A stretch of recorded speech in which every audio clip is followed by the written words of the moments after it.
Alright, hello guys, what's up? Welcome back once again to day 2 of Guild War, boys. Day 2 of Guild War, so in other words, we have Nightmare 150 right now. Unfortunately, I don't... Okay, I good. I was about to say, it's like, dude, I had the fucking buff earlier.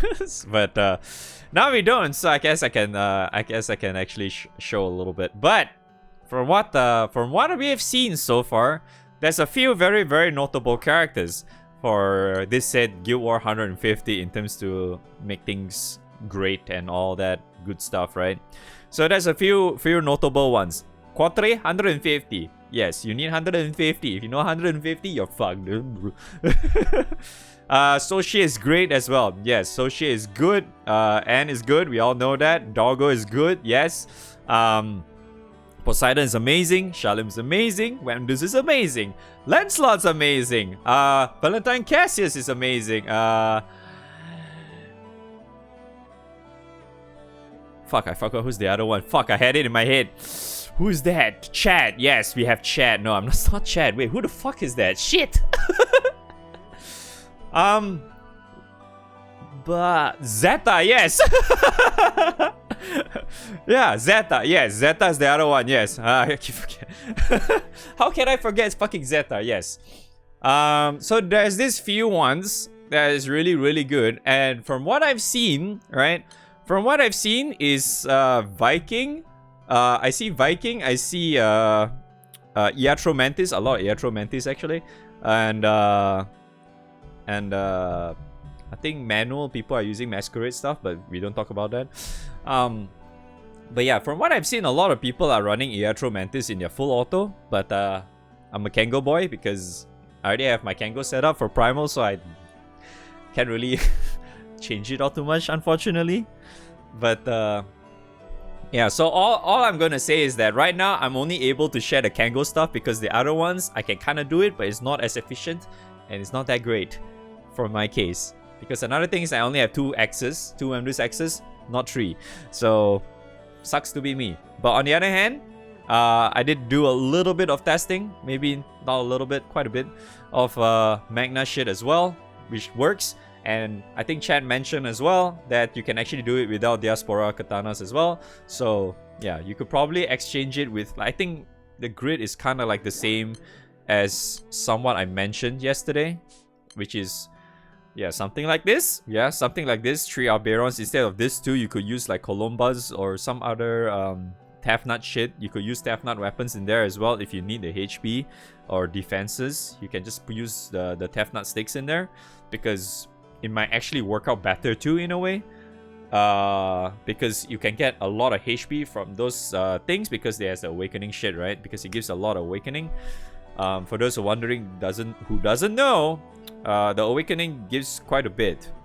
Yeah, I'm not sure is it the same as the Tefnut one, but it should be more or less the same. It should be more or less the same.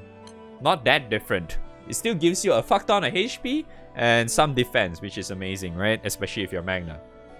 So if you're using that, that's good too. The reason why I say that is also good is that even though it's not really a multiply because you're Magna and shit, but you can still get some extra source of damage because Enmity is a really, really strong mod no matter what.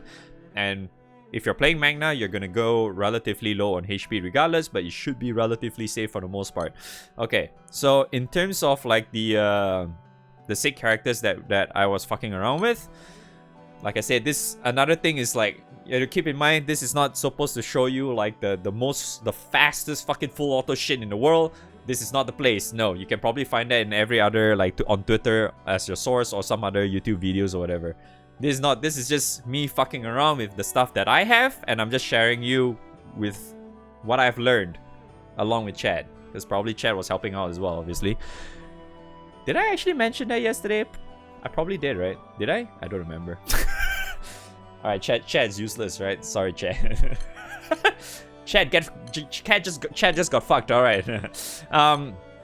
So anyways, like the main part was obviously with Kango. You obviously want to go with this too. You probably may actually just fuck around with another character, but definitely you want to go with this too, just to make your life 100 times easier. If you don't have that, you can probably just mix do with like Lily or something, with Quatre and like Sochie or something, just like stacking with a lot of sustains or whatever. Or if you have any form of the other characters I mentioned earlier, it's probably gonna be good as well. But yeah, for Kango, very likely you want to make do with Doggo and Poseidon no matter what, because that just outright is just, yeah, you know, because you need all the dispels and the nukes, the buffs, and all that good stuff, right?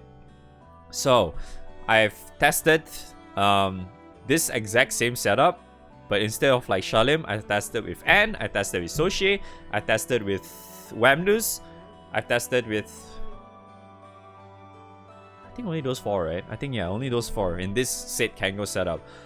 From what I've seen, probably the best outcome I've seen is actually 3 out of 4. They're all mostly good. The Wamdus might not really work too well in Kango in this particular zone, just because I find it like for this particular Guild War day, in Finals Day 2, Nightmare 150, I feel like she shines the most in like nuke, skill-based nuke and auto type of setup going along, because you really just want to make use of her S2 consistently just nuking over and over and over and over, because you can actually paralyze her in the beginning, so that's good, right? So if you want to do that, you probably like want to go along with like Lancelot and shit, because I feel like her and Lancelot makes like really good buddies for this specific setup. But yeah, that one you probably want to go with Iatromantis. Okay, never mind. We don't go into that right now, but yeah. So for this one, right, Shalim's case, from what I've seen, right, both Magna and Primal, right, the one I'm tested, for Shalim in particular, she can line up that shit perfectly. Like all of the triggers, the things, you can actually get it around very nicely.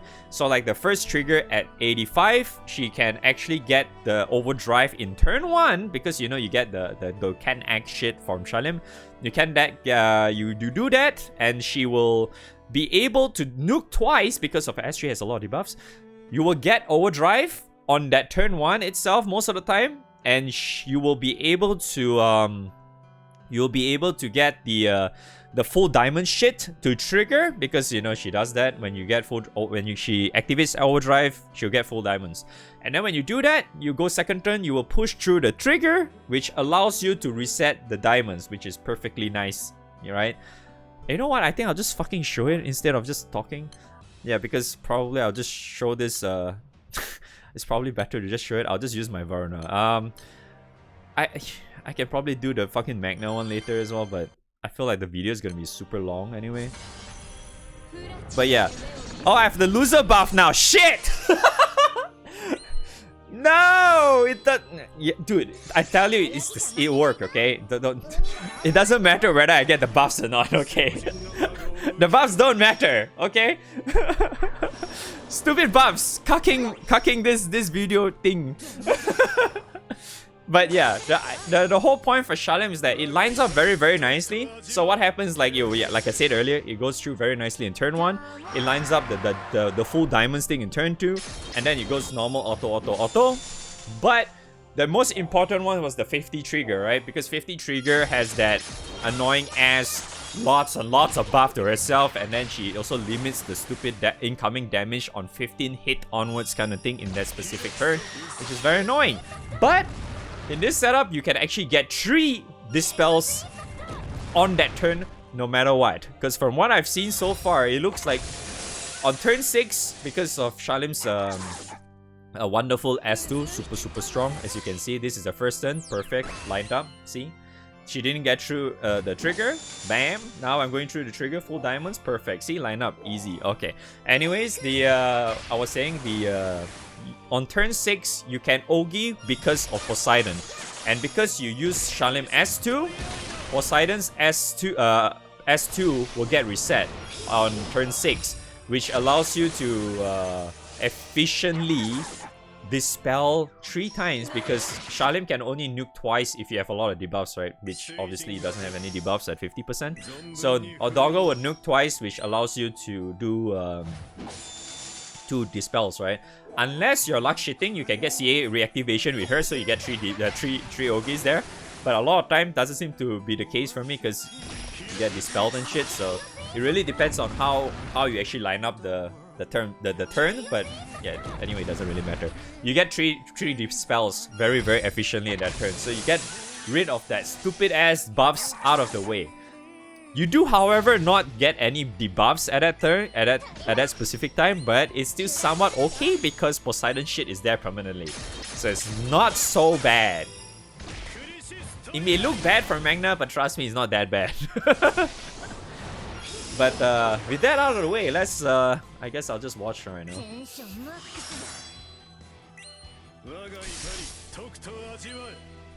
So see, this should push past 50, and then with the buffs up, I will be able to dispel all those annoying shit. Because it's not like I'm gonna debuff or anything right now, right? So it doesn't really fucking matter. So yeah, I'll just dispel all the annoying ones, and I think the falling turn, Doggo should dispel the Echo immediately after, because there's attack up, there's Echo, there's stupid shield, there's stupid charge bar diamond gain or something, and then there's Veil, right? She has 5 of this annoying ass buffs. I actually almost I actually almost has 3% away. I almost bypassed this damn trigger. But yeah, it's fine anyway. It's whatever. It's okay. Yeah, see, it lines up perfectly. Bam. And now we do 3 times. Boom. And because he did S2, your damage is going to be limited by a little bit, but it's not really that bad. Because I think the only ones that's getting limited is Poseidon and Shalim. Yeah. So from here on out, yeah, there it gets limited. But it's not so bad. It's like, yeah, 300k is kind of sucks, but yeah, it's okay. It's not that bad. Let's see, 3 dispels, bam, done. Nicely lined up, yep. And now you have CA reactivation as well for Doggo. Oh wow, this RNG is actually not bad, wow. This RNG is legit not bad. Because there are times I remember seeing that my debuffs lands on like 2 to 3 characters. Even on Primal, yeah. So it kinda sucks, but it's fine. Yeah, it's okay. So yeah, see, MC whiffs, who fucking cares? Doesn't matter. Debuffs doesn't matter anymore at this point. The only important debuffs you actually need to have is Poseidon anyway, which is there permanently, so who cares? Excuse me. Alright.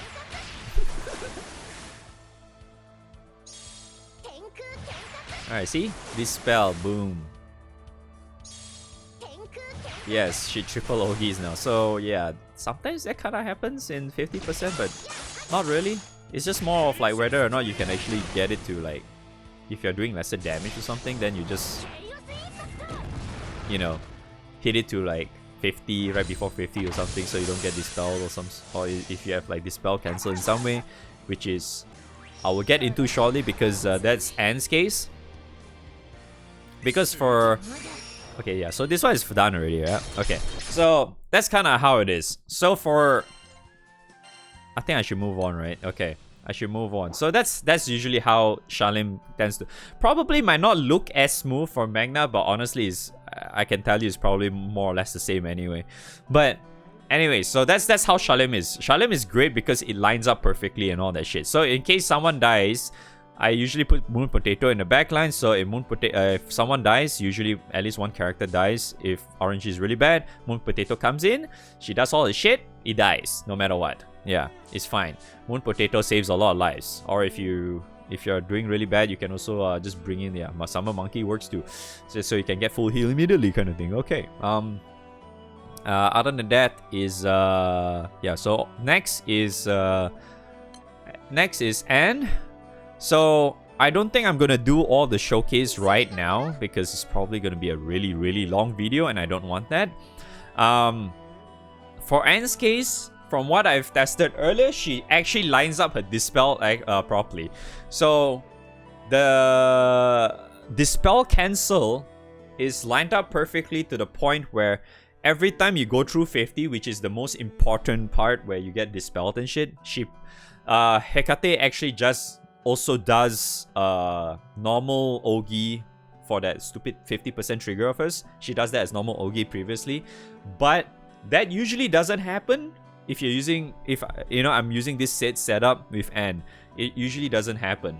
But from what I've seen, she lines up her Ogi on 50%, so you basically don't take any damage there, and you will get Dispel Cancel as well, so you don't get any Dispels. And yeah, you can somewhat Dispel later on, because you don't really have that wonderful Shalim S2 shit going on there. And unfortunately, there are maybe specific times it may be a little bit rough, but I can assure you it's actually just fine. Anne is actually fine the way she is, because it makes her a little bit stronger. The reason why I say she lines up is because of her new S4 actually. It's actually her new S4 is the one that allows her to line up properly for that 50% trigger. But yeah, you should be fine. I tested this earlier, it's fine. Should work in Magna, but I think in terms of like consistency, right, I would really probably suggest you to try the Sochie one, because I think I probably would try the Sochie one. I think for the Sochie one, I'll just use the Magna one, because the Sochie one is actually really, really nice. I like that setup, because from what I've seen, right, when I tested that on my Primal, at the end of the raid, I took no damage at all. I was literally sitting at full HP. It was amazing.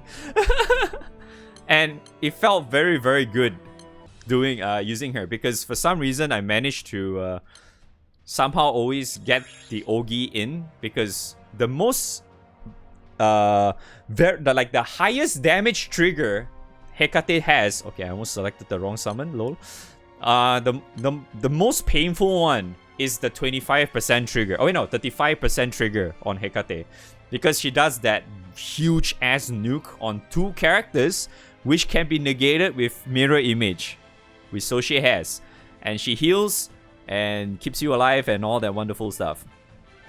Yeah, alright, let's just go with this while I talk over. So a lot of times in this setup, I don't think you're lining up a lot of stuff, but from what I've seen, you can particularly line up like specific triggers, like at 25 and maybe at the 85 or whatever, with the help of Sochie's nuke, Ogi nuke, whatever.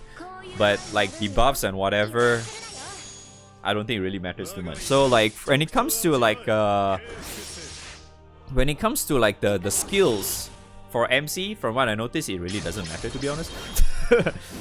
It really doesn't matter what you use, because I just left it as like Mist and Try Strike most of the time. The last skill you can pretty much put whatever. I don't think Gravity really plays a very important role at all, but if you want to use Gravity or any other skill, by all means, right? Yeah. I forgot how this actually went, but you should still be fine. So yeah, the thing is, like, this doesn't really get lined up as like perfectly as how you saw earlier with Shalim, because you can't really get that full overdrive shit in turn 1, because you can't really double Ogi and stuff with like how Shalim does. This should apply with like what's her name, Anne as well. This kind of scenarios is very, very similar to Anne as well, so I wouldn't really be alarmed. So yeah, just don't take damage. More heals. Now you have Echo. Perfect. Cool. And then lastly, the reason why I said I was testing Ramdus as well in this particular setup, because I want to make use of the damage mitigation thing. But turns out it's actually the other way around. You actually just want to use her for the constant auto, the auto nuke that she does. That is the really, really good one. So that's why I would say in this particular Kango setup, Ramdus is actually the worst one. So I wouldn't really recommend using Ramdus for this Kango setup. You can probably make better you get better results with either N or even Soshie. Yeah, Shalim works as well. Give praise to Hekate's chest. Ah!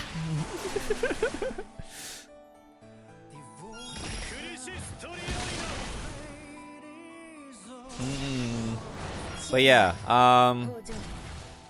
yeah, that's usually how it is. So I don't think there's really much else for me to say. No? But yeah, it should be relatively safe.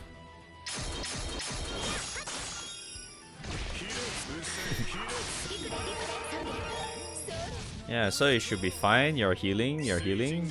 Sure. All good. You're debuffing now. Fuck it, who cares? Like I said again, the most important debuff is Poseidon. If you're using Kango, you definitely need those two. Or if you have, like I said again, if you have any other form of characters that can really negate the said thing, by all means, I think it's still fine.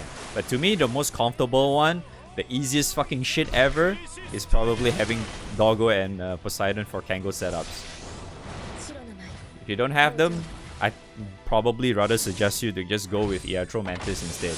Because that one is actually really good too. So it's fine, really. Don't mind it too much. I would probably even say that Iatromantis is probably more consistent too, to a certain degree. Because you can actually just slot in the 10 turns insta full heal and full clear shit. Yeah, it works out too, so it's not that bad.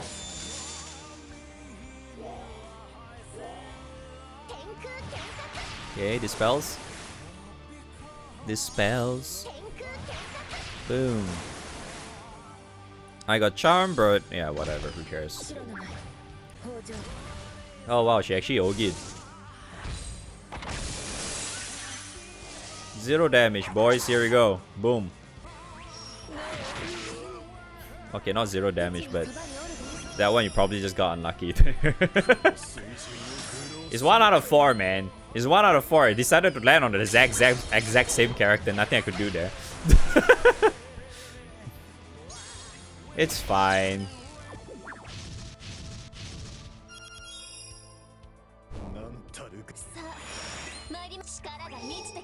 See? See what I mean by having a really, like, Moon Potato being a really good backup character? I feel like no matter what happens, if you have like Moon Potato or any really good support character that comes in and help you immediately, like just bam, does shit. Basically any character that you can actually use that immediately gives you instant results the moment they come out is probably better if you just use them. The reason why I say Moon Potato is one of the best is because she gives progression and she helps as well in the party when she comes in. But I do think it's like her most efficient one is the progression, which really you probably might need because of fucking Magna, because Magna non-OG setups is really yikes. But yeah, you see, I'm still relatively healthy, right? Because this is even Magna as well.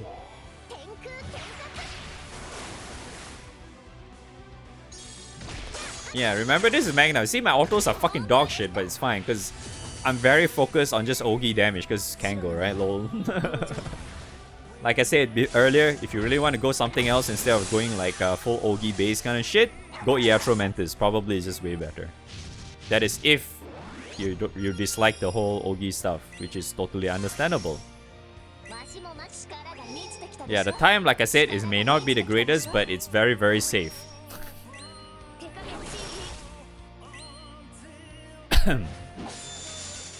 Alright, this one is already going on for fucking 20 minutes, so yeah. So I think that's all I'm going to share with you guys right now, because I don't really want to put this video too long. But yeah, pretty good, right? See, I'm still relatively healthy in a way, and this is Magna too. But yeah, like I said earlier, you could actually just get like another weapon that has Awakening, Heck, even Proving Grounds might actually be okay. Just put in defense and shit, and you still get like a lot of HP because, you know, you probably want some sort of a HP increment for your said party. Yeah. For that is not even the best setup, as you can see, because I'm using auto cap and stamina. Technically you want an Oki cap, but as you all see, my damage is still fine, even in Magna. So yeah, it's okay, and I can do it just fine. But yeah, Soche, I actually like Soche a lot because there's a chance that this setup, I'll probably use this setup in Nightmare 200 because Soche literally keeps me alive. Because the amount of heals she does is just fantastic. Because she gives actual heals and revitalize, which is really nice, right? So it's just constant heals across every single turn kind of thing, which is great. Okay, yeah, that's really about it. I don't think I'm really gonna add too much about it. If you still need any other help, you can always come on stream. I'm probably streaming for yet another 8 more hours or so anyway.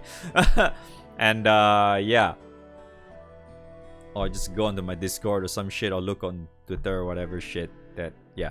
Alright, thanks for watching. I'll see you guys next time or whenever I'm streaming, yes, or next video, which is tomorrow, yes, because Nightmare 200, lol. Okay, good luck with your day 2 or Guild War. Alright, boys. Hopefully you guys have good results as well. Take it easy. Alright.